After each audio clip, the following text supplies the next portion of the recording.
Hai semua, nama saya Dampan. Terima kasih karena sudi mendengar podcast pertama saya pada kali ini. Dalam episode kali ini, saya ingin berkongsi tentang satu topik yang sangat dekat dengan kehidupan kita, yaitu bagaimana teknologi maklumat komunikasi ataupun TMK menjadi tapak pengukuhan kesatuan nasional di Malaysia. Seperti yang kita semua tahu, Malaysia ini sebuah negara yang unik. Kita hidup dalam masyarakat majmuk yang terdiri daripada pelbagai kaum, agama, dan juga budaya. Kadang-kadang perbezaan ini boleh menjadi cabaran, tapi pada masa yang sama, ia adalah keindahan negara kita. Dan menariknya, dalam dunia hari ini, TMK sebenarnya memainkan peranan besar dalam menyatukan kita walaupun kita berada jauh antara satu sama lain. Jadi, dalam podcast ini saya akan bincangkan bagaimana platform digital seperti media sosial, aplikasi kerajaan, dan teknologi modern membantu menghubungkan rakyat Malaysia dan mengukuhkan semangat perpaduan. Harapannya, perkongsian ini bukan sahaja memberi maklumat, tetapi juga membuka mata kita bahwa TMK bukan sekadar alat hiburan, tetapi juga alat yang boleh membina keharmonian negara.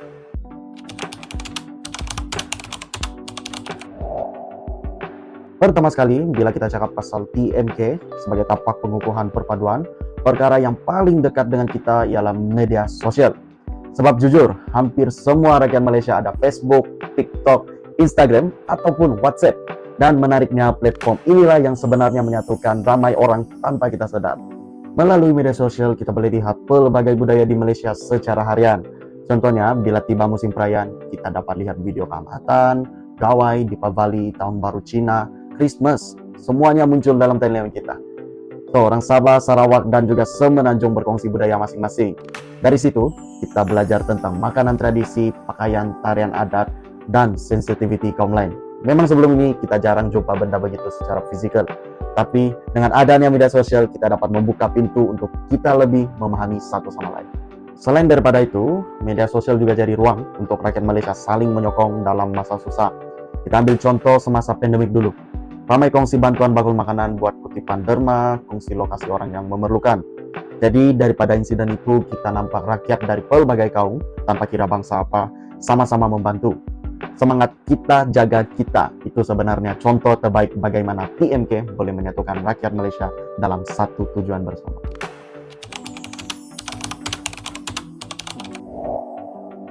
Selain daripada media sosial, aplikasi digital kerajaan juga memainkan peranan besar dalam menyatukan rakyat Malaysia. Jadi kita boleh lihat, sekarang banyak urusan kerajaan boleh dibuat dalam talian. Saya ambil contoh MySejahtera, MyJPJ, MyBayar Saman, e-filing, e-Madani, dan macam-macam lagi. Dengan adanya aplikasi begini, rakyat dari mana-mana pun, sama ada di bandar besar ataupun kampung jauh di pedalaman, boleh akses perkhidmatan yang sama. Ini sangat penting dalam negara majmuk seperti Malaysia, sebab bila semua orang dapat layanan yang sama tanpa mengira kaum atau negeri, ia wujudkan rasa keadilan dan kesaksamaan. Orang Sabah dan Sarawak yang dulu perlu pergi jauh ke pekan untuk urusan kerajaan, untuk sekarang boleh selesai banyak benda secara atas talian ataupun online lah. Jadi jurang geografi dan akses dapat dikurangkan, dan itu secara tidak langsung mengukuhkan perpaduan. Aplikasi digital kerajaan juga memastikan rakyat dapat maklumat rasmi secara seragam.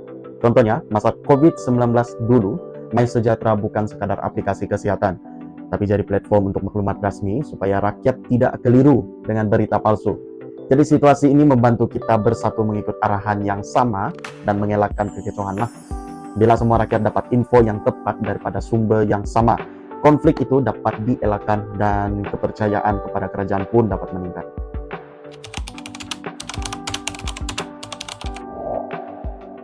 Akhir sekali, TMK juga mengukuhkan perpaduan melalui budaya interaksi positif dan rasa tanggung jawab bersama dalam ruang digital.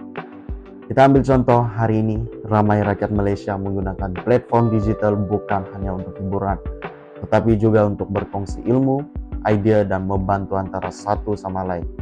Kita boleh lihat banyak komuniti seperti grup Telegram pendidikan, grup Facebook kejiranan, forum bantuan bencana, ataupun page-page NGO yang buka peluang semua kaum bekerja sama dalam satu platform. Teknologi juga memupuk nilai empati. Kita lihat bila seseorang kongsi kesusahan hidup, ramai yang tampil bagi sokongan tanpa mengira bangsa atau agama. Teknologi memberi ruang untuk kita merasa apa yang orang lain rasa. Dan ini sangat penting dalam masyarakat majmuk. Selain itu, budaya melaporkan kandungan berbahaya, menegur dengan sopan, serta menolak hate speech, menunjukkan bahwa rakyat Malaysia semakin matang dalam menjaga keharmonian digital. Ini semua membentuk satu ekosistem TMK yang bukan sahaja canggih, tetapi juga beradab dan mesra perpaduan. Oke, kita sudah datang di penutup. Kesimpulannya, teknologi maklumat dan komunikasi sebenarnya memainkan peranan yang sangat besar dalam menyatukan rakyat Malaysia. Sama ada melalui media sosial, aplikasi kerajaan, ataupun platform digital yang kita gunakan setiap hari, semuanya memberi ruang untuk kita berinteraksi, memahami, dan menghargai antara satu sama lain. Walaupun kita datang dari latar budaya yang berbeda, TMK membantu kita melihat bahwa kita sebenarnya berkongsi banyak persamaan, dan kita semua mahu hidup dalam suasana yang harmoni dan saling menghormati. Dengan penggunaan teknologi yang lebih beretika, bertanggung jawab, dan penuh adab, masyarakat Malaysia boleh bergerak ke arah persekitaran digital yang lebih selamat dan positif. Dan pada masa yang sama, kita terus membina negara yang bersatu walaupun berbeza. Jadi, harapan saya ialah agar semua pengguna TMK di Malaysia dapat terus menggunakan teknologi sebagai alat penyatuan, bukannya perpecahan. Terima kasih kerana mendengar podcast saya hari ini, dan semoga perkongsian ini memberi manfaat kepada kita semua. Kita jumpa lagi pada podcast akan datang.